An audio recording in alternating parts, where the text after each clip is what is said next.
آپ سے integrated theatre command کے متعلق جاننا چاہیں گے کہ یہ کیا ہے؟ دیکھیے، جو عالمی طاقتیں ہیں جس طرح امریکہ ہے، روس ہے، چین ہے،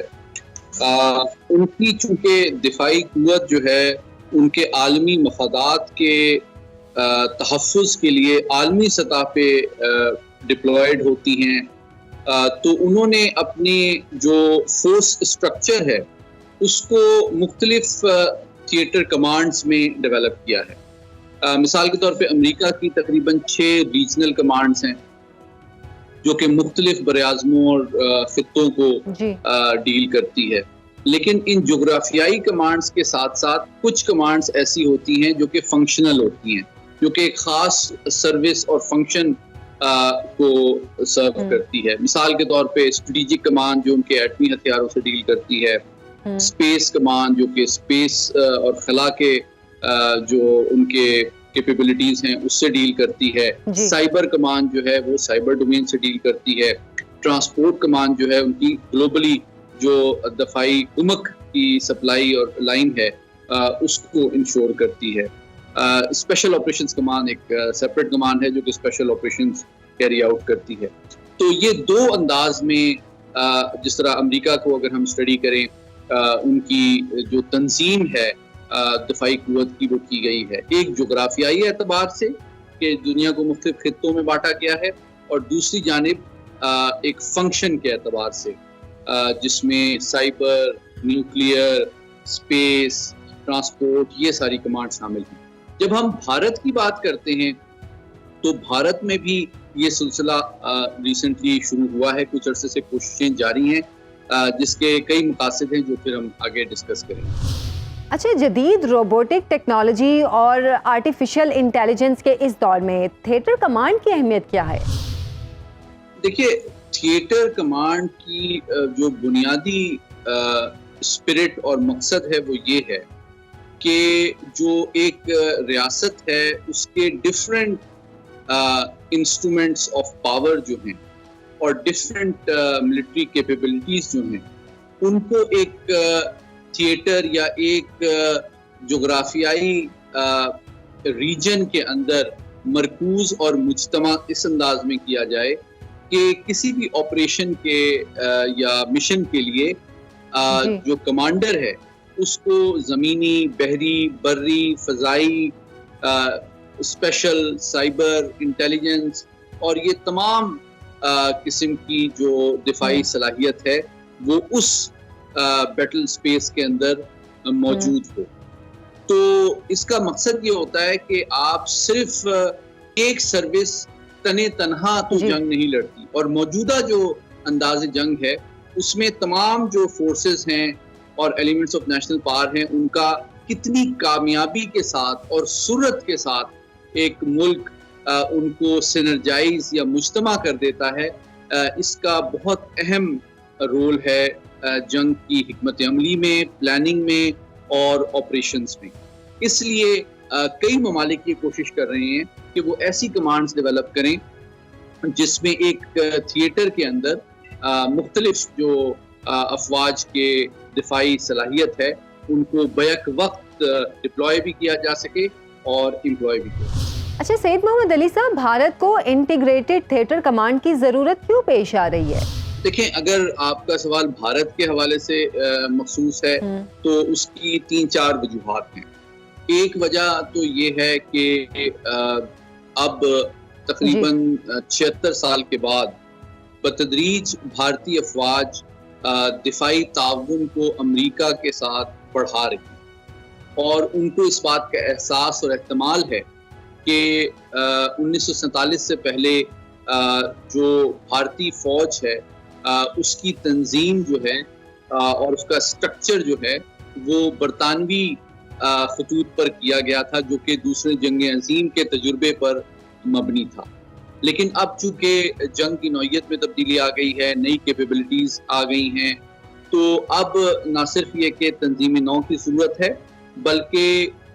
امریکہ کے ساتھ دفاعی تعاون کو air force, army, navy, special forces اور دیگر شعبوں میں آگے بڑھانے کے لیے، جوائنٹ آپریشنز کی پلاننگ کے لیے ایک سملر اسٹرکچر بنایا جائے تاکہ امریکی افواج کے ساتھ جو انڈو پیسفک اسٹریٹجی ہے اس کے تحت بھارتی افواج کو ایک سملر اسٹرکچر کے درمیان تعاون میں آسانی ہو. یہ ایک بنیادی سوچ پائی جاتی ہے. لیکن یہ کوشش تقریباً 20-22 سال سے جاری ہے اور مختلف جو ان کے ملٹری لیڈرشپ ہے بھارت کی, انہوں نے یہ کوشش کی کہ اس کو آگے بڑھایا جائے, اس جوائنٹنس کے انٹیگریٹڈ کمانڈ کے اسٹرکچر کو. لیکن اس میں ان کو کافی چیلنجز اور مشکلات کا سامنا ہے, جو معاشی نوعیت کے بھی ہیں, کلچرل نوعیت کے بھی ہیں, ٹیکنیکل بھی ہیں, فائنینشیل بھی ہیں, ٹریننگ ہے, لاجسٹکس ہے, آپریشنز ہیں. یہ تمام معاملات, کیونکہ امریکہ بہرحال ایک عالمی طاقت ہے, اس کے پاس وسائل بھی بہت زیادہ ہیں, ٹیکنالوجی بھی ہیں, اور ابھی بھی بھارت کے لیے ان تمام اس فنکشن کو میچ کرنا مالی, معاشی تجربے اور استعداد کے حوالے سے اتنا آسان نہیں ہے. اچھا, یہ بھی بتائیے کہ پاکستان کی مشرقی سرحد کے ساتھ بھارتی بری, بحری اور فضائی افواج کے ایک کمانڈ میں ہونے سے ہمیں کیا چیلنجز درپیش ہوں گے؟ لیکن پھر پاکستان نے اور بہت نتیجے میں اپنی ڈپلائمنٹ اور امپلائمنٹ کے صلاحیت میں ایک بہت بڑے پیمانے پہ تیزی بھی لائی اور امپروومنٹ بھی لائی, اور پھر ساتھ ہی ساتھ پاکستان نے اپنے ڈیٹرنس کو بھی, اپنے نیوکلیئر ڈیٹرنس کو بھی مزید کریڈیبل کیا. ہم نے مختلف نوعیت کے ایٹمی ہتھیار ڈیولپ کیے تاکہ بھارت کے کسی بھی قسم کی جو جارحیت کی کوشش کسی بھی ڈومین اور کسی بھی انداز میں ہے, اس کو ایک مستند اور کریڈیبل انداز میں جو ہے ڈٹر کیا جا سکے. تو ایک جانب پاکستان نے اپنی روایتی افواج کی ٹریننگ, ڈاکٹرین, آپریشنل کیپیبلٹی میں اضافہ کیا, آپریشنل مہارت میں اضافہ کیا. دوسری جانب ہم نے اپنے ڈیٹرنس کی استعداد اور کریڈیبلٹی کو بھی بہتر بنایا. تو اس 2 pronged اسٹریٹجی کے نتیجے میں جو بھارت کی کوشش رہی ہے کہ پاکستان پہ اچانک ایک بڑے پیمانے پہ حملہ کر کے اپنے مقاصد حاصل کیے جائیں, اس کو پاکستان نے ایک جامع اور دیرپا انداز میں ناکام بنایا. کیا نئے فوجی حالات کا مقابلہ کرنے کے لیے پاکستان کو بھی ایسی ہی کسی مربوط حکمت عملی کی فوری ضرورت ہوگی, اور کیا پاکستان کے محدود وسائل میں ایسا ممکن ہو سکے گا؟ بہت اہم سوال کیا آپ نے. دیکھیں 3 ایسپیکٹس اس کے امپورٹنٹ ہے. پہلی بات یہ کہ بھارت میں بھی 20-22 سال سے یہ کوشش جاری ہے کہ یہ تھیٹر کمانڈ جو ہیں وہ ڈیولپ ہو جائیں, آپریشنلائز ہو جائیں. لیکن تینوں جو افواج ہیں ان کے درمیان وسائل کے حوالے سے بھی ایک کشمکش ہے بھارت کے اندر, اور اس کو انٹر سروس رائیولری کہا جاتا ہے, جس کے پیش نظر یہ بہت آسان اور سموتھ پروسیس نہیں ہے. کئی پرانے سروس چیفز نے بھی اس کی مخالفت کی ہے. جو پرانے چیف آف ڈیفنس سٹاف تھے بپن راوت, ان کے دور میں اس میں کافی کوشش کی گئی, لیکن ان کے انتقال کے بعد پھر کسی حد تک اس کی پیش رفت میں کمی آئی ہے. دوسری بات وسائل کے حوالے سے ہے. ان کا ٹریننگ کا نظام جو ہے, ان کے جو ہتھیار ہیں وہ ابھی بھی زمینی, بحری اور بری افواج کے بھارت کے ہیویلی رشین اوریجن کے ہیں. تو ان کی ٹریننگ, ان کی لاجسٹکس, ان کی مینٹیننس, ان کا جو نظام ہے ابھی بھی ہیویلی روس کے اوپر ڈیپینڈنٹ ہے. تو اب بہت